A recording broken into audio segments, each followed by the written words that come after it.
Disability sector के साथ updated रहने के लिए आज ही सब्सक्राइब करें रेडियो उड़ान का यूट्यूब चैनल और प्रेस करें बेल आइकन।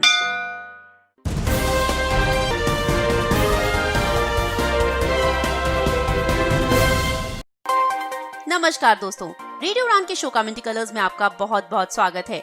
मैं हूं आपकी होस्ट एंड दोस्त निशा। आज है 10 जुलाई 2020। शो कम्युनिटी कलर्स जिसमें हर हफ्ते होती हैं आपके लिए डिसेबिलिटी से जुड़ी कुछ खास खबरें, और आज का शो बहुत ही खास होने वाला है। जी हाँ, जुलाई के महीने की शुरुआत में ही डिसेबिलिटी कम्युनिटी में दिखाई दी एक बड़ी हलचल। RPDI 2016 में प्रपोज किए गए MSJE ministry of social justice and empowerment and department of empowerment of persons with disability के द्वारा कुछ अमेंडमेंट्स डीक्रिमिनलाइज करने की बात हो रही थी। माइनर ऑफेंसेस को कंपाउंड किया जा रहा था RPD एक्ट 2016 के सेक्शन 89, 92 और 93 को। कारण बताया गया इन्वेस्टर्स को अट्रैक्ट करना। इससे पहले कि हम इसके बारे में डिटेल में जानें, आपको बता दूं कि डिसेबिलिटी कम्युनिटी को मिली है एक बड़ी जीत। MSJE ने ले लिया है अपना प्रपोजल वापस और अब RPD एक्ट 2016 में कोई भी किसी भी तरह का अमेंडमेंट नहीं किया जाएगा। डिसेबिलिटी कम्युनिटी ने एक बड़े लेवल पर प्रोटेस्ट जरूर किया इसके अगेंस्ट।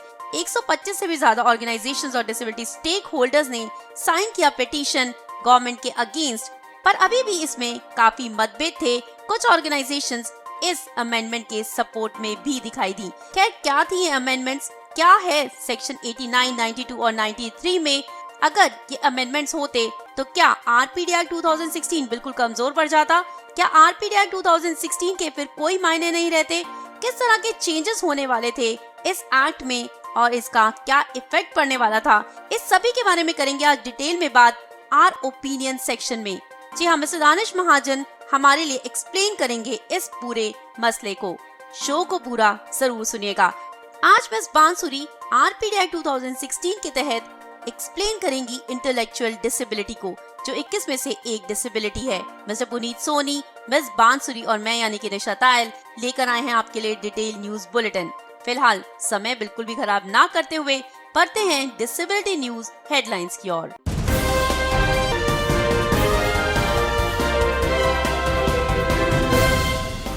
डिसेबिलिटी कम्युनिटी को मिली एक बड़ी जीत। नहीं होंगे RPD एक्ट 2016 में कोई भी अमेंडमेंट्स। MSJE ने प्रपोज किए RPD एक्ट 2016 में अमेंडमेंट्स। डीक्रिमिनलाइज किया जाना था माइनर ऑफेंसेस को। एकजुटता दिखाई डिसेबिलिटी कम्युनिटी ने। NPRD ने कांग्रेचुलेट किया डिसेबिलिटी कम्युनिटी को। कहा उम्मीद है आने वाले समय में भी डिसेबिलिटी कम्युनिटी दिखाएगी ऐसी ही एकजुटता। केरला के हरून करीम ने क्रिएट की हिस्ट्री।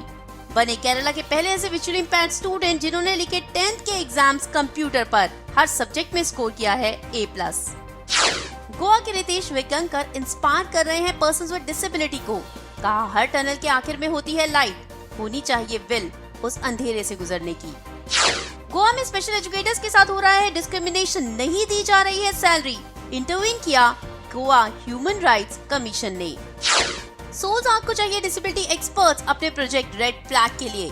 कंट्रीब्यूट करके हेल्प कर सकते हैं स्क्रीनिंग में उन बच्चों की जो हैं डिसेबिलिटी के रिस्क पर। ऑस्कर ब्राइट दुनिया का सबसे बड़ा फिल्म फेस्टिवल जिसमें दिखाई जाती हैं मूवीज लर्निंग और इंटेलेक्चुअली डिसेबल्ड पर्संस के द्वारा बनाई गई।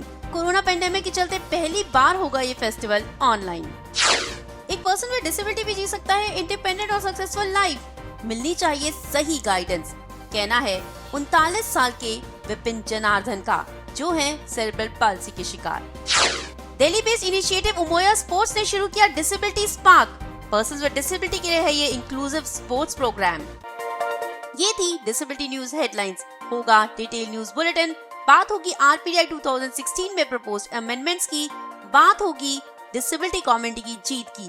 आर ओपिनियन सेक्शन में एक्सप्लेन करेंगे इन सभी बातों को मिस्टर दानिश महाजन। RPD एक्ट 2016 के तहत एक्सप्लेन करेंगी इंटेलेक्चुअल डिसेबिलिटी को मिस बांसुरी। फिलहाल समय है एक छोटे से ब्रेक का। ब्रेक के उस पार आपके लिए होगा डिटेल न्यूज बुलेटिन। सुनते रहिए radio Udaan flight of life. Show है आपका favourite community colours. Stay tuned, keep listening.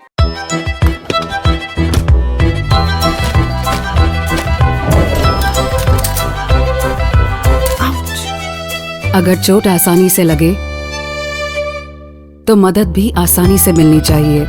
इसलिए अब से सैवलॉन की बोतल आती है नेत्रहीन सहायक ब्रेल मार्किंग के साथ।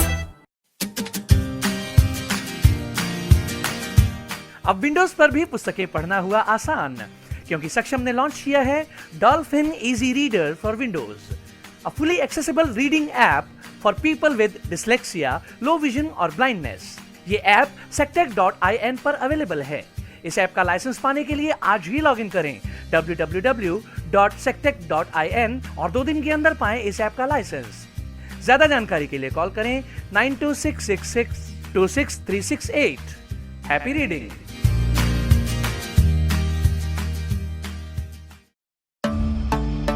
My name is Fred Schroeder, and I'm the president of the World Blind Union, and you are listening to Radio Odon, A Flight of Life. For more info, log on to www.radioudan.com. Subscribe our YouTube channel and download our official app from Google Play Store. Stay connected for information, entertainment and lot more on Radio Udan, A Flight of Life.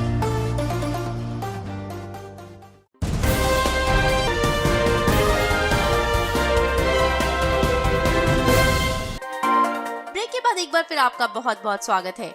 आप सुन रहे हैं community colours, आपके favourite radio station radio उड़ान पर। मैं हूं आपकी host and दोस्त निशा।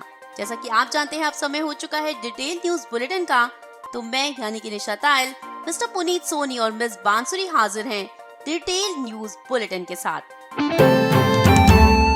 प्रोग्राम की शुरुआत करते हैं एक बड़ी खबर के साथ। जी हाँ, डिसेबिलिटी कम्युनिटी में जुलाई के महीने में दिखाई दी एक बड़ी हलचल। आरपीडी एक्ट 2016 में जो अमेंडमेंट्स प्रपोज किए गए थे, MSJE ministry of social justice and empowerment, department of empowerment of persons with disability के द्वारा उनके खिलाफ।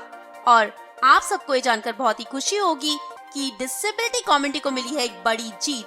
MSJE ने इन अमेंडमेंट्स को वापस ले लिया है। अब आरपीडी एक्ट 2016 में किसी भी तरह का कोई चेंज नहीं किया जाएगा। बात हो रही थी डीक्रिमिनलाइज करने की माइनर ऑफेंसेस को, ताकि इन्वेस्टर्स को अट्रैक्ट किया जा सके।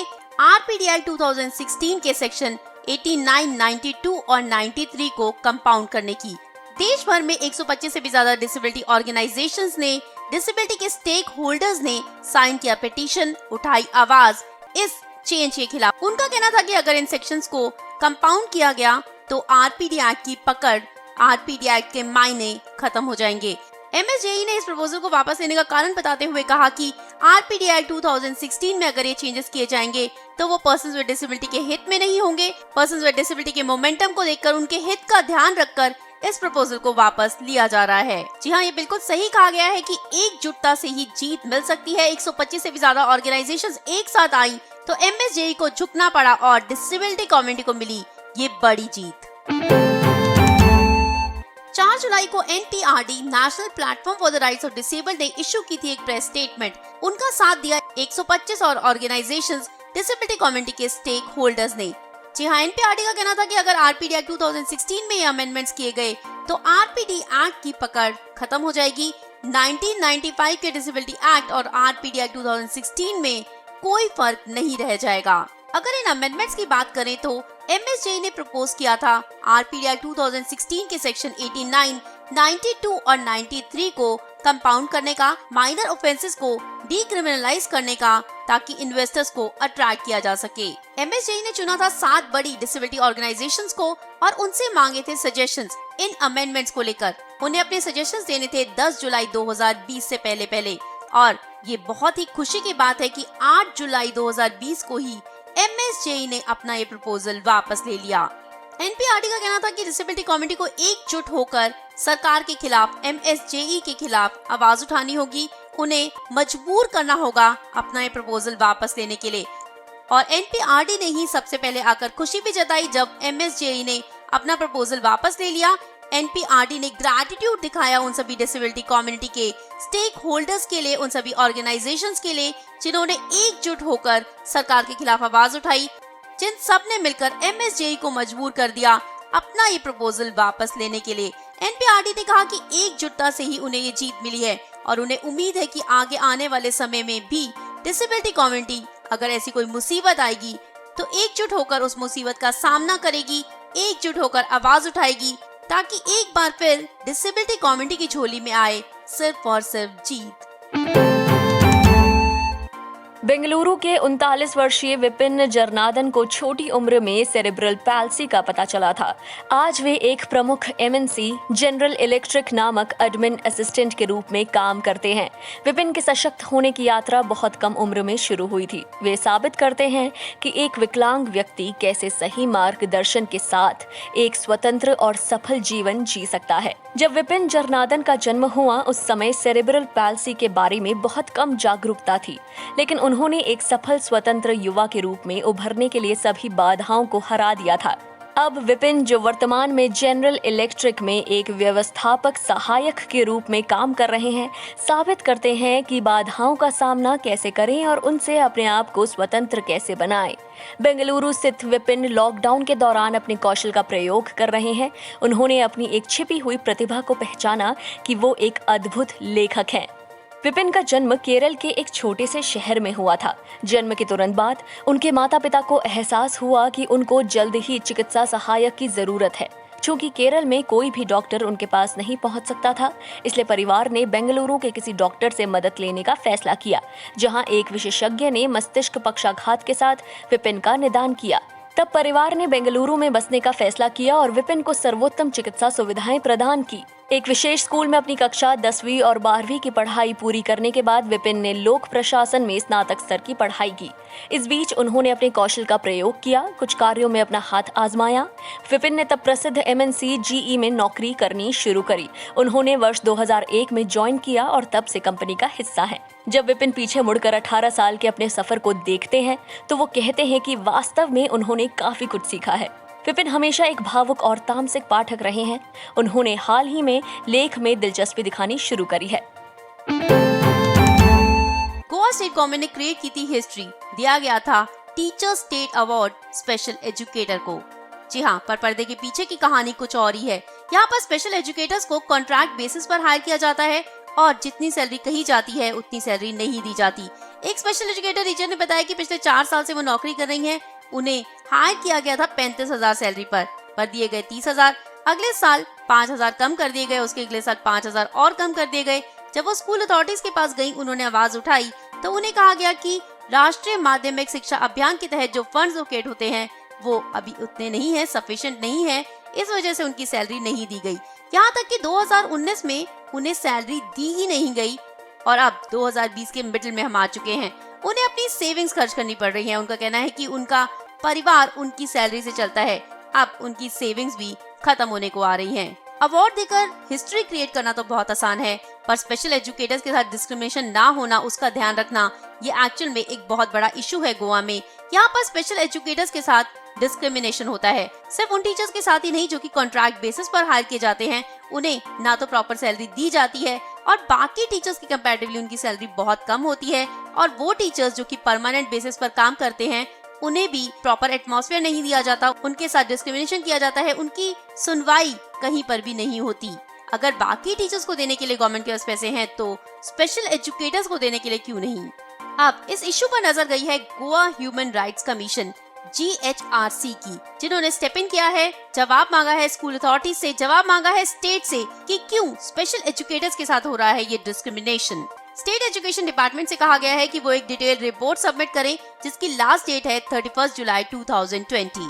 GHRC के इंटरवेंशन के बाद एजुकेशन डिपार्टमेंट एक्शन में आ गया है। उन्होंने लिस्ट मांगी है उन स्पेशल एजुकेटर्स की जिन्हें की सैलरी नहीं दी गई है। उन्होंने कहा है कि वो जल्दी से जल्दी सभी स्पेशल एजुकेटर्स की सैलरी दे देंगे। जी हाँ, GHRC के इस इंटरवेंशन से गोवा के स्पेशल एजुकेटर्स में उम्मीद जाग गई है कि शायद उनके सारे प्रॉब्लम्स रिजॉल्व हो जाएंगे। वहीं स्पेशल एजुकेटर्स एसोसिएशन ने भी गोवा स्टेट एजुकेशन डिपार्टमेंट को एक मेमोरेंडम सबमिट किया है, जिसमें मांग की गई है कि स्पेशल एजुकेटर्स को दी जाए proper trainings, student teacher ratio को बनाया जाए बेहतर ताकि स्टूडेंट विद डिसेबिलिटी को मैक्सिमम बेनिफिट हो, और साथ साथ स्पेशल एजुकेटर्स को किया जाए परमानेंट ताकि उन्हें जॉब सिक्योरिटी मिले। किसी ने सच कहा है, यदि हम चाहें तो सपने सच हो सकते हैं। उन सपनों को सच करने के लिए अगर हम मेहनत करें, वर्क हार्ड करें, तो सपने जरूर ही सच हो सकते हैं। अपने सपनों को इसी तरह सच कर दिखाया हारून करीम ने। हारून करीम जो Mankada higher secondary school Kerala केरला का एक विद्यार्थी है। हारून करीम इस बार 10th क्लास एग्जाम कंप्यूटर माध्यम से देने में सफल हुआ है। आपको बता दें कि हारून करीम ने स्टेट बोर्ड एजुकेशन के 10th क्लास के एग्जाम्स सभी सब्जेक्ट्स कंप्यूटर से दिए और उसकी खुशी का ठिकाना नहीं रहा जब रिजल्ट में सभी सब्जेक्ट में उसे A+ प्राप्त हुआ। हारून करीम इस विषय में बताते हैं कि ये एक बहुत मुश्किल काम था, विशेष रूप से लैंग्वेज सब्जेक्ट्स को कंप्यूटर के माध्यम से लिखना। आपको बता दें कि लॉकडाउन से पहले हारून करीम ने इस संदर्भ में स्पेशल रिक्वेस्ट की थी, लेकिन स्टेट बोर्ड ने बहुत से रीजंस को बताते हुए इस रिक्वेस्ट को रिजेक्ट कर दिया। इसके बाद हारून करीम ने अपना ये मुद्दा अपने फेसबुक पेज पर उठाया। इन सब बातों को देखते हुए केरला स्टेट एजुकेशन मिनिस्टर सी रविंद्रनाथ ने हारून करीम से मुलाकात की और उसे स्पेशल परमिशन दिलाई। केरला की एक ट्रेनर हुस्ना अमीन कहती हैं कि उनका एक व्हाट्सएप ग्रुप है जिसमें हर वक्त टेक्नोलॉजी से रिलेटेड बातें डिस्कस की जाती हैं। जब हारून ने अपना यह मुद्दा उस ग्रुप में उठाया था तब वे यह नहीं जानती थीं कि हारून कक्षा 9 का विद्यार्थी है। आपको बता दें, हारून ने सभी सब्जेक्ट्स के एग्जाम कंप्यूटर के माध्यम से दिए हैं, यानी बिना किसी स्क्राइब की मदद के, बिना किसी एक्सटर्नल हेल्प के। आपको ये भी बता दें कि हिंदुस्तान में सबसे पहले कंप्यूटर के माध्यम से एग्जाम देने वाले कार्तिक सोने रहे हैं, जिन्होंने 2012 में सबसे पहले कंप्यूटर के माध्यम से एग्जाम दिए थे। सभी दृष्टिबाधित जो इस और आगे बढ़ना चाहते हैं, अपने सपनों को सच करना चाहते हैं, कार्तिक सोने और हारून करीम जैसे आइडियल से प्रेरणा प्राप्त कर सकते हैं। आइए लिए चलते हैं आपको एक बहुत ही इंपॉर्टेंट लेटेस्ट अपडेट की तरफ, जो है खाद्य सुरक्षा योजना से रिलेटेड। दिल्ली उच्च न्यायालय ने अंत्योदय अन्न योजना या खाद्य सुरक्षा योजना में दृष्टि बाधितों सहित अन्य दिव्यांगजनों को शामिल करने हेतु सभी राज्यों और केंद्र शासित प्रदेशों को निर्देश देने की मांग करने वाली एक याचिका पर सुनवाई करते हुए आज केंद्र को नोटिस जारी किया। राष्ट्रीय दृष्टि बाधित महासंघ के महासचिव संतोष कुमार रुंगटा ने मीडिया को बताया कि महासंघ ने न्यायालय में इस संबंध में एक जनहित याचिका दायर की है। याचिका में मांग की गई है कि खाद्य सुरक्षा योजना के लाभार्थियों में से कम 5% लोग दिव्यांग जन होने चाहिए। ऑस्कार ब्राइट दुनिया का सबसे बड़ा फिल्म फेस्टिवल है जिसमें सीखने और बौद्धिक विकलांगता से ग्रसित व्यक्तियों द्वारा बनाई गई फिल्में हैं और यहाँ तक कि उन्हें अभिनेताओं के रूप में भी शामिल किया गया है। कोरोना वायरस महामारी के कारण पहली बार इस साल ये त्योहार ऑनलाइन हो रहा है। ऑस्कार ब्राइट शीर्षक से इस टीम ने जुलाई के पहले सप्ताह में ऑनलाइन कुछ फिल्मों का प्रदर्शन किया था। ये फिल्म महोत्सव फरवरी 2021 तक पूरे वर्ष चलने वाला है। दुनिया के अधिकांश हिस्सों में कोरोना वायरस महामारी और लॉकडाउन ने कई गतिविधियों को ऑनलाइन प्लेटफॉर्म्स पर स्थानांतरित कर दिया है। कैराउजल्स ऑस्कार ब्राइट फिल्म फेस्टिवल भी इस साल ऑनलाइन हो रहा है। ऑस्कार बिट्स के नाम से पहले ही 2 फिल्मों का प्रदर्शन फेसबुक पर हो चुका है और इनकी ऑफिशियल वेबसाइट पर भी। आने वाले दिनों में कुछ और रोमांचक फिल्में हमें देखने को मिलेंगी। ऑस्कार ब्राइट दुनिया के प्रमुख शिक्षण विकलांगता फिल्म समारोहों में से एक है और इसकी शुरुआत इंग्लैंड के ब्राइटन से हुई थी। इस फिल्म फेस्टिवल का उद्देश्य बौद्धिक अक्षमता से जूझ रहे लोगों की आवाज को बढ़ाना है। ऑस्कार बिट्स जुलाई 2020 से फरवरी 2021 तक उनके फेसबुक पेज और वेबसाइट पर चलती रहेगी। Mumbai based profit organisation Souls Arc को चाहिए डिसेबिलिटी एक्सपर्ट्स अपने प्रोजेक्ट रेड फ्लैग के लिए। अगर सोल्स आर्क की बात करें तो उनका मोटिव है देश में हर एक बच्चे को एजुकेशन अपॉर्चुनिटीज प्रोवाइड करवाना। और अगर प्रोजेक्ट रेड फ्लैग की बात करें तो इस प्रोजेक्ट के तहत दुनिया का पहला web app based screening tool develop किया जाएगा, जिससे पता लगाया जा सके कि कौन से बच्चे मेंटल हेल्थ के रिस्क पर हैं, किन के साथ वायलेंस हो रहा है, अब्यूज हो रहा है और किन बच्चों को डिसेबिलिटी हो सकती है। जी हाँ, देश में 1 मिलियन से भी ज्यादा बच्चे इस रिस्क पर रहते हैं, यानी कि बच्चों की 50% पॉपुलेशन। और ऐसे एक टूल की हमारे देश को बहुत ज्यादा जरूरत है। इस टूल को डेवलप किया जाएगा ताकि स्क्रीनिंग हो सके। उसके बाद वो बच्चे जो कि ये प्रॉब्लम्स फेस कर रहे हैं उनकी मदद भी की जाएगी। इस प्रोजेक्ट को सक्सेसफुल बनाने के लिए सोल्स आर्क काम करेंगे गवर्नमेंट के साथ, नॉन प्रॉफिट ऑर्गेनाइजेशंस के साथ, एजुकेशन से एम्प्लॉयमेंट तक ताकि 2025 तक 10 मिलियन से भी ज्यादा बच्चों की लर्निंग और एम्प्लॉयमेंट अपॉर्चुनिटीज को इम्प्रूव किया जा सके। ये कंसल्टेशन जो अपने आप में ही बहुत यूनिक होगी, जिसमें अलग अलग डिसेबिलिटी के लोगों को, अलग अलग डिसेबिलिटी के एक्सपर्ट्स को इकट्ठा किया जाएगा और उनसे बात की जाएगी। 2 घंटे का ये सेशन रहेगा। अगर आपकी एक्सपर्टीज है विजुअल डिसेबिलिटी में, हियरिंग डिसेबिलिटी में या फिर लोकोमोटर डिसेबिलिटी में, तो आप कंट्रीब्यूट कर सकते हैं और हेल्प कर सकते हैं स्क्रीनिंग में उन बच्चों की जो इन सभी प्रॉब्लम्स के रिस्क पर हैं। आपका ये कंट्रीब्यूशन बहुत सारे बच्चों की जिंदगी बदलने में कारगर साबित हो सकता है। अगर आप कंट्रीब्यूट करते हैं तो आपके इनपुट्स को अपनी रिपोर्ट में एक्नॉलेज किया जाएगा। आप रेड फ्लैग प्रोजेक्ट के लाइफ टाइम पार्टनर बन जाएंगे और रेड फ्लैग ऐप को फ्री ऑफ कॉस्ट यूज कर पाएंगे। आप सोजा के नेटवर्क को यूज भी कर पाएंगे और आपको आने वाली सभी डेवलपमेंट्स के लिए इन्फॉर्म भी किया जाएगा। ज्यादा जानकारी के लिए आप इनकी वेबसाइट भी विजिट कर सकते हैं www.soulsarc.ngo और कांटेक्ट कर सकते हैं रेड फ्लैग प्रोजेक्ट के हेड मिस्टर सूरज चौधरी को, जिनका नंबर है 022-2635-0834। रितेश वेगानकर, जो एक टेक्निकल इंस्टीट्यूशन में वोकेशनल इंस्ट्रक्टर हैं गोवा में, अपने बारे में बताते हैं कि जब वे 15 साल के थे तो हाई इंटेंशन पावर वोल्टेज तार के संपर्क में आने से वे इलेक्ट्रिक्यूट हुए। 3 साल तक हॉस्पिटल में रहे, जिसकी वजह से उनकी एक टांग और हाथ क्षतिग्रस्त हुए। पहले उन्हें एक टांग और हाथ से काम करना बहुत मुश्किल लगता था।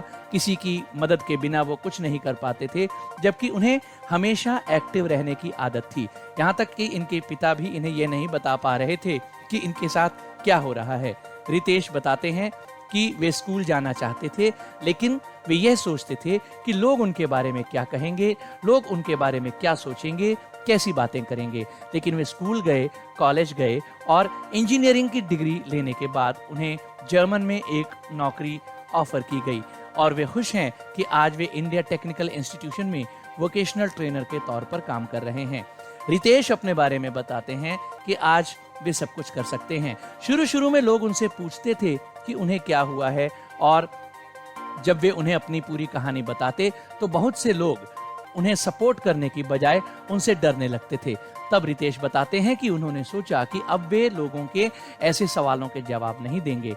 हालांकि बहुत से सवाल हैं जिनके जवाब दिए जा सकते हैं, यानी आप अपनी इस कृत्रिम टांग के साथ किस तरह काम करते हैं, वगैरह वगैरह। रितेश अपने बारे में बताते हैं कि जब वे एक ट्रिप में राजस्थान गए तो उन्होंने पाया कि उनके पैरों में पंख लगे हैं। उनकी ये छोटी टांग भी उनके मार्ग की बाधा नहीं बन पाई है। रितेश अपनी जिंदगी में अपने सभी सपनों को सच करना चाहते हैं। Delhi based initiative Umoya sports persons with disability को एनरिच करना चाहते हैं, उसे बेहतर बनाना चाहते हैं स्पोर्ट्स की पावर को यूज करके। बहुत सारे कामों के साथ साथ ये पर्सन्स विद डिसेबिलिटी के लिए स्पोर्ट्स को इंक्लूसिव बना रहे हैं स्कूल्स में। इस वीक यूमोया स्पोर्ट्स ने लॉन्च की है online physical education classes persons with and without disability के लिए। लॉकडाउन के दौरान चिल्ड्रन विद डिसेबिलिटी को हैंडल करने में पेरेंट्स को बहुत ज्यादा प्रॉब्लम हो रही है। उनकी फिजिकल एक्टिविटीज खत्म हो गई हैं और पेरेंट्स इस सब को लेकर बहुत ज्यादा चिंतित हैं। इसी सब ध्यान में रखते हुए यूमोया स्पोर्ट्स लॉन्च कर रहे हैं inclusive digital physical education programme, जिसका नाम है एबिलिटी स्पार्क। ये प्रोग्राम जिसकी मदद से यूमोया स्पोर्ट्स एक holistic atmosphere persons with disability के लिए क्रिएट करना चाहते हैं। घर पर बैठे बैठे ही वो खेल भी सकते हैं और अपने वेलबींग का ध्यान भी रख सकते हैं। यूमोया स्पोर्ट्स जो ऑलरेडी ही 5 इंक्लूसिव स्पोर्ट्स फेस्टिवल्स होस्ट कर चुके हैं, FIFA U17, दिल्ली डायनामोस और वर्ल्ड कप इंडिया की पार्टनरशिप में। इसके साथ साथ ये UNESCO youth and sports transport group के भी मेंबर हैं। यूमोया स्पोर्ट्स के फाउंडर और CEO मिस्टर आदित्य केवी ने बताया कि उन्होंने एक डिजिटल टूल किट लॉन्च की है, जिसकी मदद से चिल्ड्रन विद डिसेबिलिटी खेल भी पाएंगे, अपनी वेलबींग का ध्यान भी रख पाएंगे और उन्हें पेरेंट्स के ऊपर डिपेंड भी नहीं होना पड़ेगा। मिस्टर आदित्य ने ये भी बताया कि सारी एक्टिविटीज प्री रिकॉर्डेड हैं, एक बच्चे के द्वारा ही सारी एक्टिविटीज एक्सप्लेन की गई हैं, साथ साथ मैनुअल भी है जिसकी मदद से पेरेंट्स समझ सकते हैं कि बच्चों को कहां पर किस तरह की मदद की जरूरत पड़ सकती है। जी हाँ, चिल्ड्रन विद डिसेबिलिटी को एंगेज करने के लिए पेरेंट्स को बहुत ज्यादा प्रॉब्लम आती है, उसमें ये एक्टिविटीज बहुत ज्यादा हेल्पफुल साबित हो सकती हैं। एबिलिटी स्पार्क जिसमें रजिस्ट्रेशन अभी बिल्कुल फ्री है, आप अगर रजिस्टर करते हैं तो आपको डेली एक एक्टिविटी मिलेगी व्हाट्सएप या फिर ईमेल के द्वारा।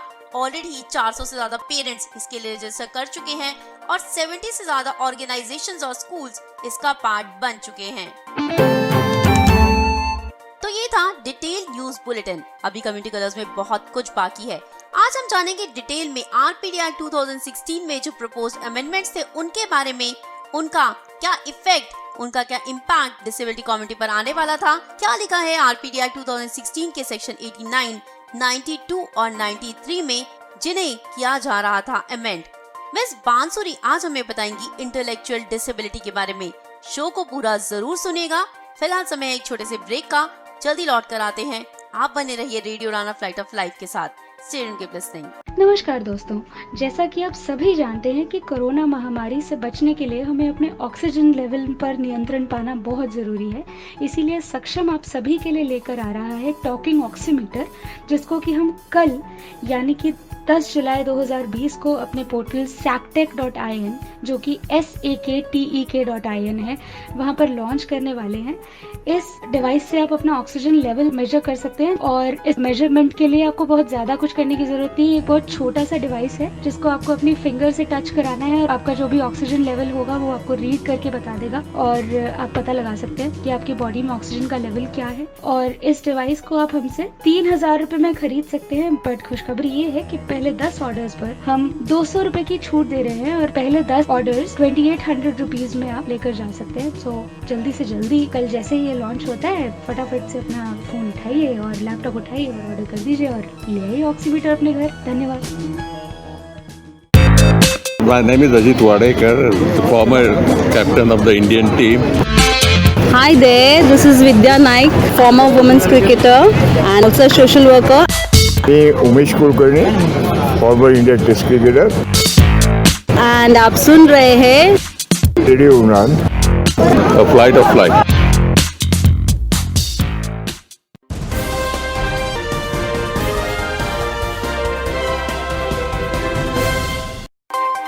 ब्रेक के बाद एक बार फिर आपका बहुत बहुत स्वागत है। आप सुन रहे हैं radio Udaan flight of life. Show है कम्युनिटी कलर्स और मैं हूँ आपकी होस्ट एंड दोस्त निशा। जी हाँ, शो कम्युनिटी कलर्स में अब समय है बढ़ने का नेक्स्ट सेक्शन की तरफ। हमारे साथ है मिस बांसुरी जो एक्सप्लेन करेंगी आरपीडी एक्ट 2016 के तहत जो 21 डिसेबिलिटीज हैं उनमें से एक डिसेबिलिटी को आज वो हमारे लिए लेकर आई हैं एक्सप्लेनेशन इंटेलेक्चुअल डिसेबिलिटी की। आइए सुनते हैं।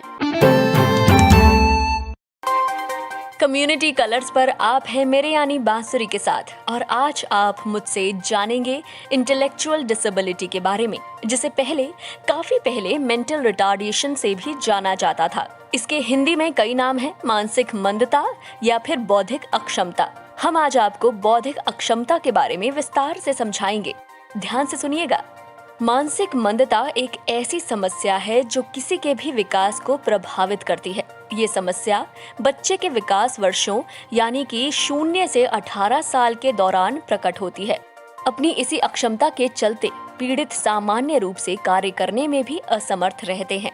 ये समस्या जन्म से अथवा बचपन से ही पीड़ित में मौजूद रहती है। इस समस्या के कई कारण होते हैं और इसका असर बेहद कम से बहुत अधिक तक होता है। जो लोग मानसिक रूप से मंद होते हैं उनको कई कार्यों में समस्याएं हो सकती है, जैसे कि किसी के साथ बात करने में, खुद की देखभाल करने में, दैनिक जीवन व्यतीत करने में, सामाजिक कौशल, सामुदायिक संपर्क, खुद का संचालन करना, स्वास्थ्य और सुरक्षा, स्कूल संबंधित गतिविधियां, खाली समय की गतिविधियां, अन्य काम करना इत्यादि। एक बच्चे में मानसिक मंदता का परीक्षण मनोवैज्ञानिक यानी कि साइकोलॉजिस्ट या बच्चों के डॉक्टर द्वारा किया जाता है। मानसिक मंदता का कोई इलाज नहीं होता।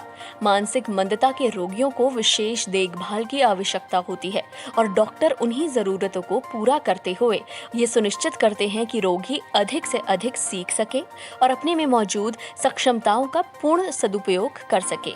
मानसिक मंदता के प्रकार के बारे में जानते हैं। मानसिक मंदता के 4 मुख्य वर्ग हैं। पीड़ित को इन सभी में से एक स्तर उनके द्वारा मानकीकृत IQ टेस्ट बुद्धि परीक्षण में किए गए प्रदर्शन के आधार पर दिया जाता है। इसके साथ ही इस बात का भी परीक्षण किया जाता है कि पीड़ित कितनी जल्दी बातचीत करना या सामाजिक तौर पर घुलने मिलने जैसी चीजें सीख पाते हैं। सौम्य या बेहद कम मानसिक मंदता।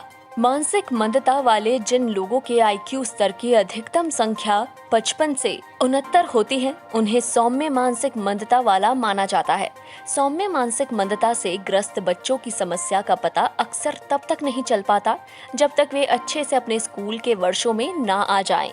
वे ज्यादातर अन्य बच्चों की तुलना में चलने, बात करने और खुद खाना खाने में धीमे होते हैं। चौथी से छठी कक्षा के स्तर तक वे पढ़ना व गणित सहित कई व्यावहारिक कौशल सीख लेते हैं। सौम्य मानसिक मंदता से ग्रस्त लोग आमतौर पर सामाजिक व नौकरी संबंधी कार्यों के कौशल सीख लेते हैं और बिना किसी की मदद के अपने आप रह सकते हैं। मध्यम मानसिक मंदता। मानसिक मंदता से पीड़ित लोग वे होते हैं जिनकी IQ 40 से 54 तक होती है। बच्चे जो मध्यम मानसिक मंदता से ग्रस्त होते हैं, वे अपनी शारीरिक मांसपेशियों के कार्य या बोलने आदि जैसे कार्य काफी देरी से शुरू कर पाते हैं। हालांकि इन पीड़ितों में उपयोगी एकेडमिक कौशल प्राप्त करने की संभावना तो नहीं होती, लेकिन वे कुछ स्वास्थ्य और सुरक्षा की आदतें, बुनियादी बातचीत और अन्य सामान्य कौशल सीख सकते हैं। वे गणित को पढ़ना व हल करना नहीं सीख सकते। मध्यम मानसिक मंदता से ग्रस्त लोग आमतौर पर अकेले नहीं रह पाते, लेकिन वे कुछ सरल कार्य कर सकते हैं और परिचित स्थानों में अकेले यात्रा कर सकते हैं। अब हम बढ़ते हैं गंभीर मानसिक मंदता की तरफ। मानसिक मंदता से ग्रस्त जिन लोगों में न्यूनतम IQ 20 से लेकर 39 तक होता है, उनकी समस्या को गंभीर मानसिक मंदता माना जाता है। उनकी स्थिर की जांच जन्म के समय या उसके बाद कुछ ही समय के भीतर कर ली जाती है। स्कूल जाने की उम्र से पहले ही उनमें मांसपेशियों के कार्यों में देरी और बात करने की क्षमता बहुत ही कम यानी कि या ना के बराबर दिखाई देने लग जाती है। प्रशिक्षण की मदद से वे कुछ स्वयं सहायता कौशल सीख सकते हैं, जैसे कि खुद खाना खाने और स्नान करने के तरीके। आमतौर पर वे बड़े होकर चलने और कुछ बातों को बुनियादी तरीके से समझना सीख लेते हैं। वयस्क होने तक इस गंभीर मानसिक मंदता से ग्रस्त लोग दैनिक दिनचर्या के नियमों का पालन करने और कुछ सरल कार्य करने में सक्षम हो सकते हैं, लेकिन इन वयस्कों को निर्देशित करने की और एक सुरक्षित वातावरण में रहने की आवश्यकता होती है। गहन मानसिक मंदता। इस मानसिक मंदता से ग्रस्त लोगों में कुछ ही ऐसे लोग होते हैं जिनके IQ का स्तर 0 से लेकर 24 तक होता है, जिसे गहन मानसिक समस्या माना जाता है। इनकी इस समस्या का पता आमतौर पर इनके जन्म के समय ही चल जाता है और इन बच्चों को नर्सिंग देखभाल में रखने की आवश्यकता होती है। जो बच्चे गहन रूप से मानसिक मंदता का शिकार होते हैं, उनको निरंतर देखरेख में रखने की आवश्यकता होती है। ये बच्चे अपने विकास के सभी पहलुओं में देरी दिखाते हैं। प्रशिक्षण की मदद से ये बच्चे अपनी टांगे, हाथ और जबड़े आदि का इस्तेमाल करना सीख लेते हैं। गहन मानसिक मंदता से ग्रस्त वयस्क थोड़ा बहुत बातचीत करना सीख लेते हैं और हो सकता है कि थोड़ा बहुत चलना भी सीख लें। इस विकार से ग्रस्त लोग खुद का ख्याल रखने में असमर्थ होते हैं और उनको अपने दैनिक जीवन में पूर्ण रूप से सहारे की आवश्यकता होती है। अब हम जानते हैं इसके सिम्टम्स के बारे में। बौद्धिक विकास को प्राप्त करने में इनको विफलता होती है। अपनी उम्र के मुताबिक विकास के लक्षण दिखाने में विफलता, जैसे रेंगना, चलना, बैठना और बात करना आदि। जिज्ञासा में कमी और समस्याओं को हल करने में कठिनाई महसूस होती है।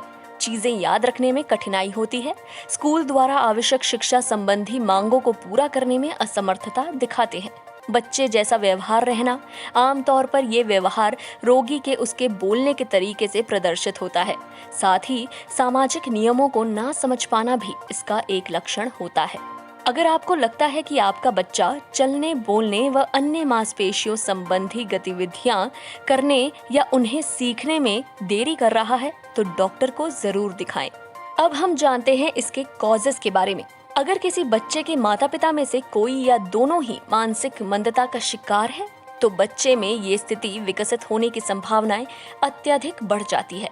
कभी कभी मानसिक मंदता व्यक्तिगत जीन के बजाय गुणसूत्रों में किसी प्रकार की असामान्यता के कारण भी हो जाती है।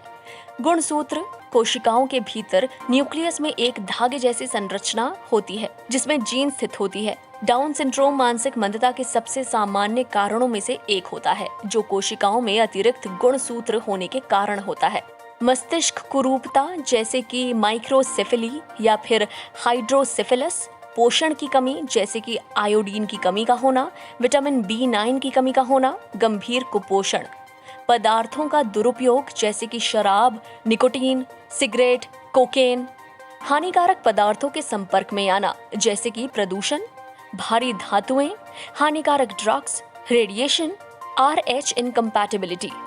गर्भावस्था की जटिलताएं भी हो सकती हैं। गर्भावस्था में हाई BP का हो जाना, बच्चे के जन्म के दौरान अत्यधिक रक्तस्राव का होना, प्लेसेंटल डिस्फंक्शन, प्रसव के दौरान कठिनाई या जटिलता महसूस करना, समय से बहुत पहले जन्म हो जाना, जन्म के समय बहुत कम वजन का होना, जन्म से दम का घुटना, जन्म के दौरान आघात, मातृक संक्रमण, रुबेला, टोक्सोप्लाज्मोसिस, साइटोमेगालोवायरस संक्रमण, सिफिलिस, HIV, मातृ रोग, डायबिटीज यदि माँ डायबिटिक हो, हृदय संबंधी रोग हो, किडनी के रोग हो, नवजात काल, सेप्टिसिमिया, पीलिया, हाइपोग्लाइसीमिया, नियोनेटल कॉन्वल्जन्स, शिशु अवस्था और बचपन में मस्तिष्क के संक्रमण जैसे कि TB, बैक्टीरियल मेनिंजाइटिस, सिर में आघात, किसी प्रकार का चोट लगना, दीर्घकालिक रूप से लीड के संपर्क में आना, लंबे समय से गंभीर कुपोषण का शिकार होना, मस्तिष्क में ऑक्सीजन की सप्लाई में रुकावट, गुणसूत्र विकार, डाउन सिंड्रोम, क्लीनफेल्टर का सिंड्रोम। अब हम जान लेते हैं इसके प्रिवेंशन मेथड्स के बारे में। कुछ रोगों के खिलाफ टीकाकरण करना जैसे खसरा और हेपेटाइटिस B आदि। ये टीकाकरण ऐसी कई बीमारियों की रोकथाम करता है जो मानसिक मंदता को विकसित कर सकती है। इसके अलावा सभी बच्चों की बाल चिकित्सा देखभाल के तहत नियमित रूप से शारीरिक और मानसिक विकास संबंधी जांच जरूर होनी चाहिए। जांच विशेष रूप से उन बच्चों के लिए महत्वपूर्ण है जिनको नजरअंदाज कर दिया गया है या जो कुपोषित है, या फिर उन बच्चों के लिए जो ऐसी स्थितियों में रहते हैं जहां रोग फैलने की संभावनाएं बहुत ज्यादा है। PKU और हाइपरथायरॉइडिज्म के लिए नवजात शिशु की जांच, और अगर ये समस्याएं मिल जाती हैं तो उनका तत्काल उपचार बहुत जरूरी है। ये बीमारियां मानसिक मंदता जैसे विकारों को जल्दी ही ग्रहण कर लेती है, इसलिए इन समस्याओं का इलाज करना मानसिक मंदता की रोकथाम करने का सबसे पहला कदम हो सकता है। जन्म के समय की अच्छी देखभाल भी मानसिक मंदता की रोकथाम करने में मदद कर सकती है। गर्भवती महिलाओं को शराब आदि पीने के जोखिमों और गर्भावस्था के दौरान अच्छा पोषण लेते रहने की आवश्यकता के बारे में शिक्षित जरूर किया जाना चाहिए। कुछ प्रकार के टेस्ट जैसे अल्ट्रासोनोग्राफी आदि ये निर्धारित कर सकते हैं कि गर्भ में भ्रूण सामान्य रूप से विकसित हो रहा है या नहीं। अब फाइनली हम जानते हैं इससे रिलेटेड ट्रीटमेंट्स के बारे में। मानसिक विकार का उपचार इस बीमारी को ठीक करने के लिए नहीं होता है क्योंकि इसका कोई इलाज नहीं है। इस थेरेपी का मुख्य लक्ष्य सुरक्षा संबंधी जोखिमों को कम करना, किसी व्यक्ति के लिए घर व स्कूल आदि में सुरक्षा बनाए रखने में मदद करना और उचित व योग्य जीवन कौशल सिखाना होता है। ऐसे में रोगी से जुड़े समाधान उनकी जरूरतों और उनकी पारिवारिक पृष्ठभूमि पर आधारित होते हैं। इस बीमारी में उपचार का पूर्ण लक्ष्य रोगी की क्षमता को पूरी तरह विकसित करना है।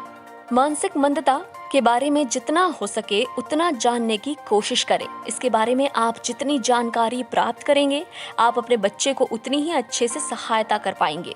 अपने बच्चे को ग्रुप की गतिविधियों में शामिल करें, उसको आर्ट क्लास में भर्ती करें या खेल कूद में भाग लेने दें, क्योंकि ऐसी गतिविधियों से बच्चे में सामाजिक कौशल विकसित होता है। अपने बच्चे को स्वतंत्र बनाने के लिए प्रोत्साहित करें। कोशिश करें कि आपका बच्चा नई नई चीजें सीखे और उन्हें खुद करने की कोशिश करे।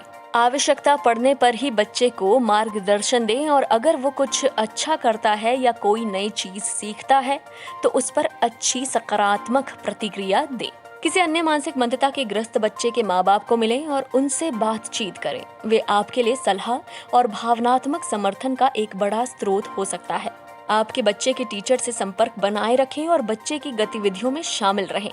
ऐसा करने से आप बच्चे की मानसिक स्थिति की प्रगति की जानकारी रख सकेंगे। जो भी बच्चा स्कूल में सीखता है उसका घर पर अभ्यास करवाएं ताकि बच्चा अच्छे से सीख सके।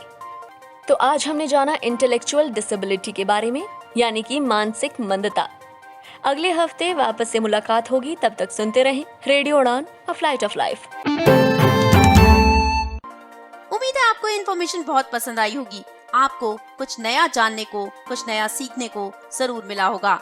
तो चलिए फिलहाल ले लेते हैं एक छोटा सा ब्रेक, और ब्रेक के उस पार होगी बात RPDI 2016 में प्रपोज्ड अमेंडमेंट्स की, होगी बात डिसेबिलिटी कम्युनिटी की एक बड़ी जीत की।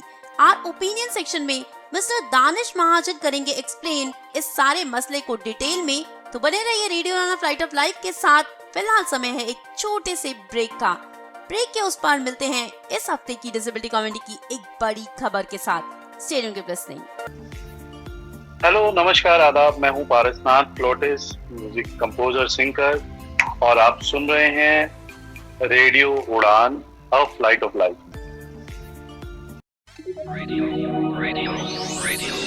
Alexa, play Radio Udan from TuneIn. Radio Udan from TuneIn. जी हाँ दोस्तों, मैं दानिश महाजन बदलते दौर में। Hey Google, play Radio Udan. Streaming Radio Udan from TuneIn. नमस्कार दोस्तों, आप सभी का स्वागत है community colours. Play Radio Udan. Playing Radio Udan. हाय, गुड इवनिंग। आप सुन रहे हैं radio on flight of life. Show है बुकवर्ड। रेडियो उड़ान। तो अब आप सुन सकते हैं रेडियो उड़ान को Amazon Echo, Google डिवाइस और Apple म्यूजिक पर। रेडियो उड़ान को सुनने का आसान तरीका। रेडियो उड़ान की अपडेट्स लेने के लिए रेडियो उड़ान के फेसबुक पेज को लाइक करें, ट्विटर को फॉलो करें और यूट्यूब पर रेडियो उड़ान के चैनल को सब्सक्राइब करें। सुनते रहिए रेडियो उड़ान a flight of life. Happy listening.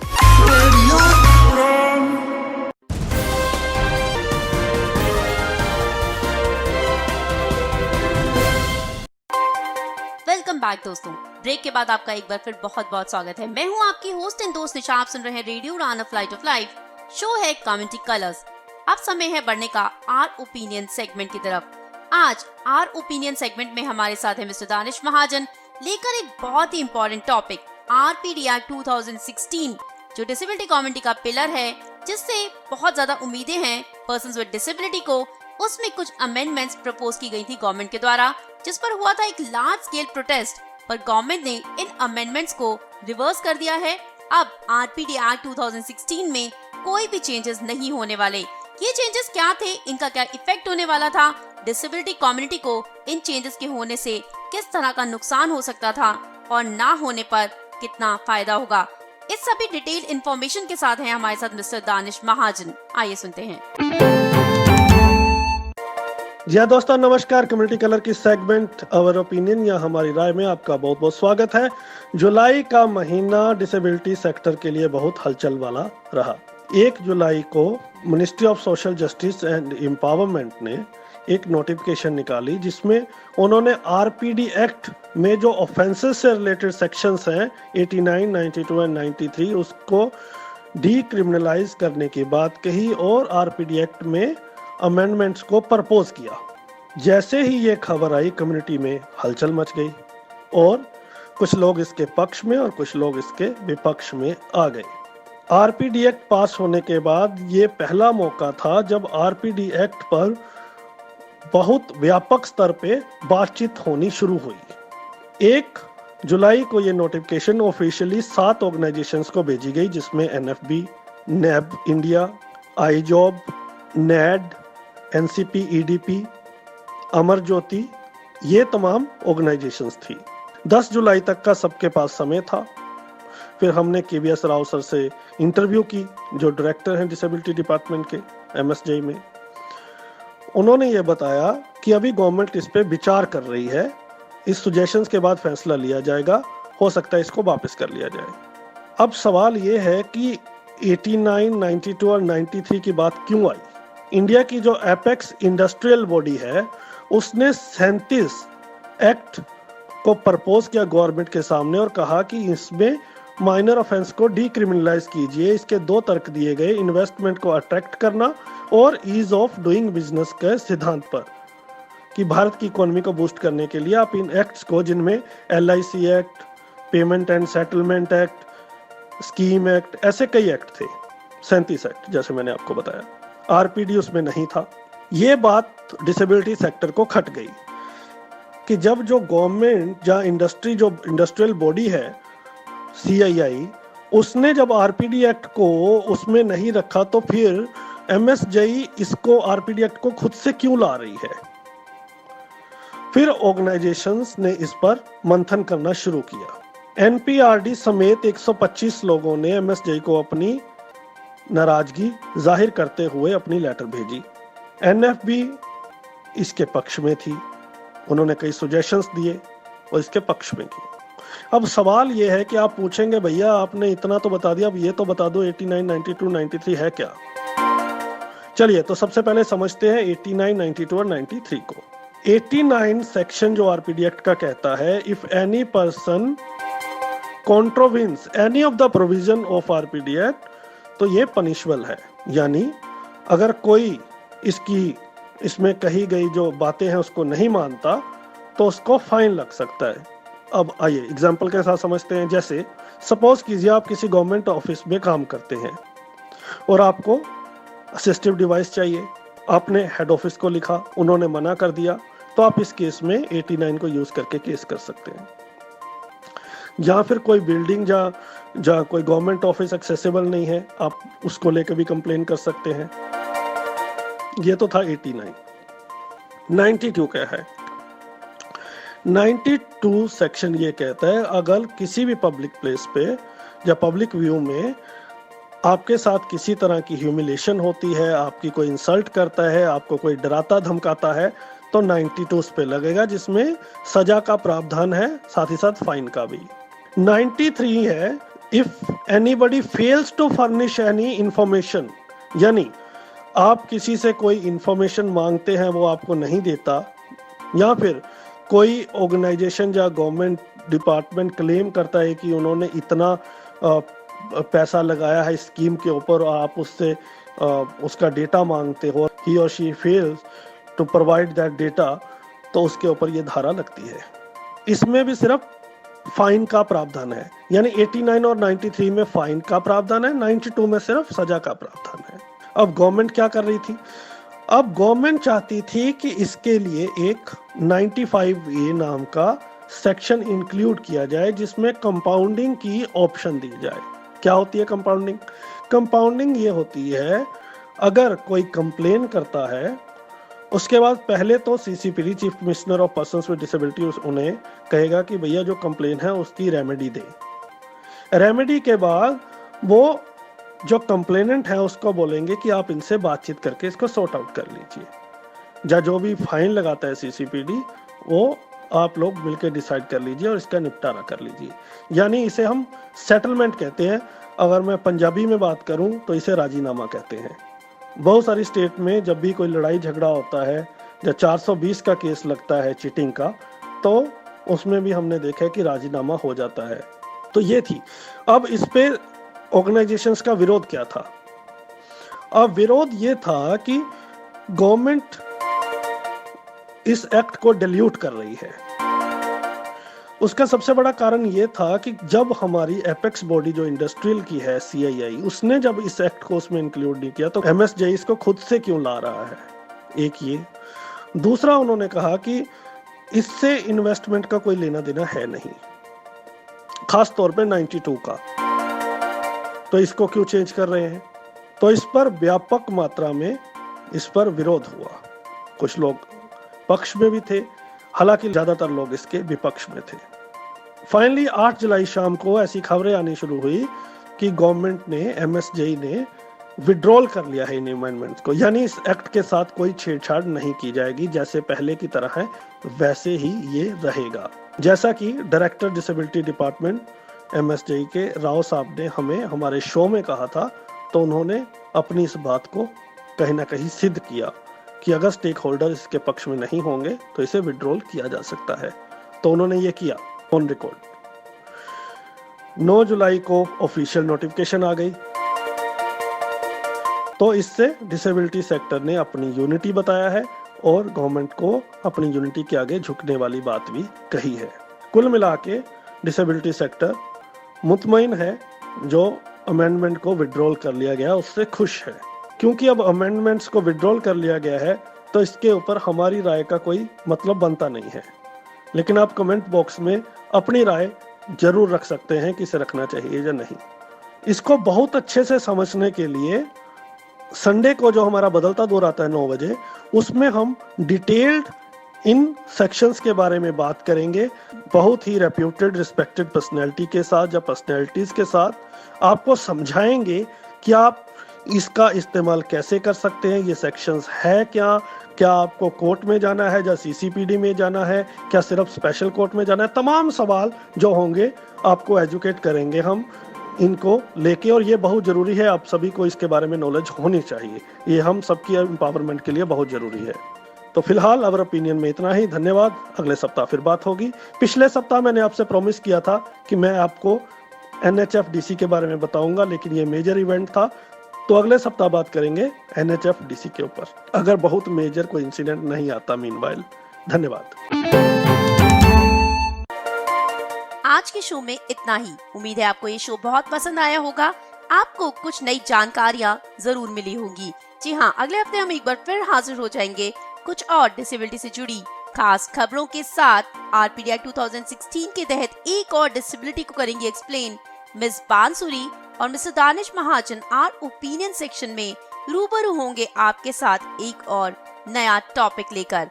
जी हाँ, अगर आप रेडियो उड़ान के साथ अपनी कोई इन्फॉर्मेशन शेयर करना चाहते हैं, आप चाहते हैं कि आपकी कोई न्यूज हम इस शो में शेयर करें, कोई जॉब अलर्ट शेयर करें, या फिर कोई भी जानकारी आप हमसे इस शो में शेयर करवाना चाहते हैं, तो उसके लिए आप मेल कर सकते हैं cc.radioudan@gmail.com या फिर radioudan@gmail.com पर। रेडियो उड़ान से जुड़ने के लिए आपके पास कई और प्लेटफॉर्म भी हैं, जैसे कि आप रेडियो उड़ान का पेज फेसबुक पर लाइक कर सकते हैं, ट्विटर पर आप हमें फॉलो कर सकते हैं @Radio Udan। अभी तक अगर आपने हमारा YouTube चैनल सब्सक्राइब नहीं किया है तो आप उसे सब्सक्राइब कर लीजिए, ताकि रेडियो उड़ान से जुड़ी हर जानकारी आपको सबसे पहले मिल जाए। रेडियो उड़ान की एप्स आप प्ले स्टोर और ऐप स्टोर से डाउनलोड कर सकते हैं। रेडियो उड़ान की लेटेस्ट एप्स बन चुकी हैं। अगर आपके फोन में पुरानी ऐप है जो काम नहीं कर रही है तो उसे चेंज कर लीजिए। आप अगर आईफोन यूज करते हैं तो रेडियो उड़ान लिखने से ही आपके पास वहाँ पर एक ऐप आ जाएगी, जिसे डाउनलोड करके आप रेडियो उड़ान को एंजॉय कर पाएंगे। अगर आप एंड्रॉइड यूजर हैं तो आपको डाउनलोड करनी होगी वो ऐप जो कि रेडियो उड़ान बाय रेडियो उड़ान है।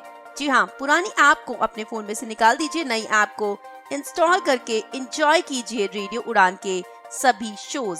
फिलहाल मुझे यानी अपनी होस्ट एंड दोस्त निशा को दीजिए इजाजत। अगले सप्ताह एक बार फिर हाजिर हो जाऊंगी। तब तक सुनते रहिए radio Udaan, flight of life. Bye bye.